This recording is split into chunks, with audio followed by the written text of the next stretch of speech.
আমরা যেদিন থেকে প্রচারণা শুরু করেছিলাম সেদিন থেকে আমরা সিন্ডিকেটের প্রপাগান্ডা দেখতে পাচ্ছি।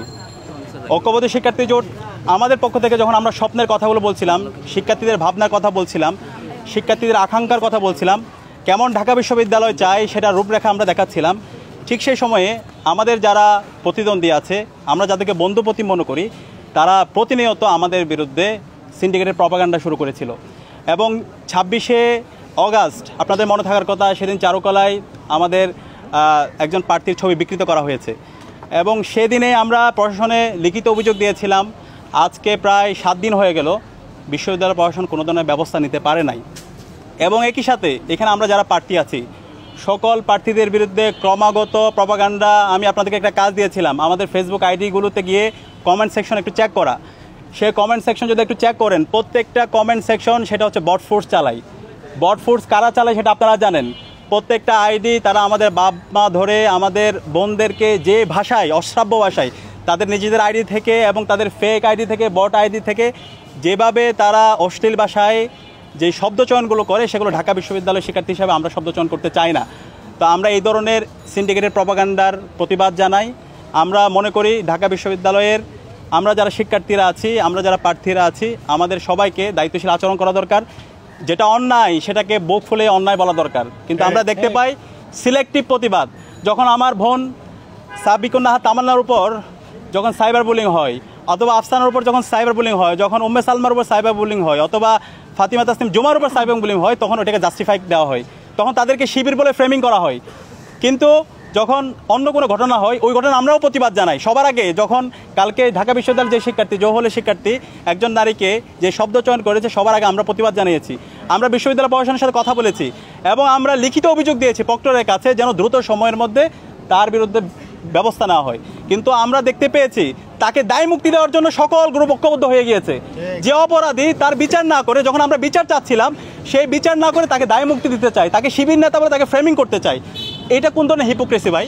গত 16 বছরে হাসিনা তো এই ধরনের এই যে ন্যারেটিভ, এই ধরনের যে আদারিং, এই ধরনের যে হচ্ছে প্রপাগান্ডার মাধ্যমে তো সে টিকেছিল।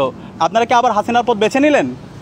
আমরা এই ধরনের ন্যাক্কারজনক যে ঘটনা, যে এই সমস্ত বুদ্ধিজীবী, সোকল বুদ্ধিজীবী যারা নিজেদেরকে দাবি করে, যারা এই ধরনের হিপোক্রেসি করছেন, আপনাদের এই ভণ্ডামি জাতির কাছে পরিষ্কার হয়ে গেছে। এবং আমরা পুরো জাতিকে অনুরোধ করব, এই যে হচ্ছে কালচারাল ফেসিস চক্র, তারা যে আবার এই জাতিকে বিভিন্নভাবে বিভ্রান্ত করার চেষ্টা করছে, দিল্লির যে বয়ান, ফেসিবাদী বয়ান, বাকশালী বয়ান ফিরে নিয়ে আসার চেষ্টা করছে এবং ডাকসুর নির্বাচনকে বানচাল করার চেষ্টা করছে, তাদের বিরুদ্ধে আমাদেরকে প্রতিবাদ প্রতিরোধ জারি রাখতে হবে।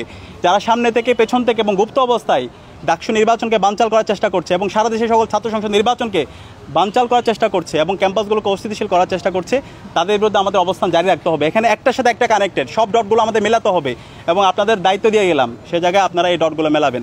এবং একই সাথে আমরা দেখতে পেয়েছি যেই ছেলেটা গতকালকে ওই একজন শিক্ষার্থীকে এইভাবে হচ্ছে সে যে শব্দচয়ন করেছে, ওই ছেলের ফেসবুকে যদি আপনারা যান, ছাত্রদলকে অ্যাপ্রিসিয়েট করে তার অনেকগুলো পোস্ট আছে।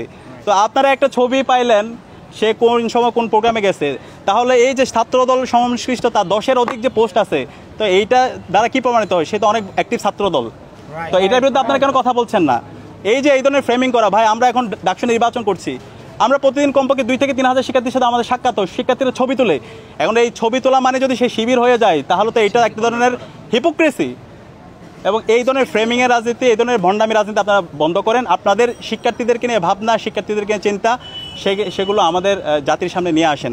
এবং আমরা ঐক্যবদ্ধ শিক্ষার্থী জোটের যে স্বতঃস্ফূর্ত রেসপন্স দেখতে পাচ্ছি, আমরা আশা করি ইনশাআল্লাহ 9 তারিখ ব্যালট বিপ্লব হবে এবং সেই ব্যালট বিপ্লবে ঐক্যবদ্ধ শিক্ষার্থী জোটে আমরা যারা প্রার্থী আছে সবার ভূমিধ্বজ বিজয় হবে। এবং আমি সবাইকে অনুরোধ করব, যত ছাত্র সংগঠন আছে, যত প্রার্থী আছে, আমরা যেন আইডিয়ার প্রতিযোগিতা করি, আমরা যেন সততার সাথে রাজনীতি করি। কিন্তু আমরা যদি এইভাবে ব্লেমিং, ফ্রেমিংয়ের রাজনীতি করি, নিজেদের গর্ত নিজেরাই করতেছি। তো এখানে শিবিরের কিছু হবে না, আপনাদের নিজেদের গর্ত নিজেদের জন্য করতেছেন। তো আমি সবাইকে দায়িত্বশীল আচরণ করার জন্য অনুরোধ করব।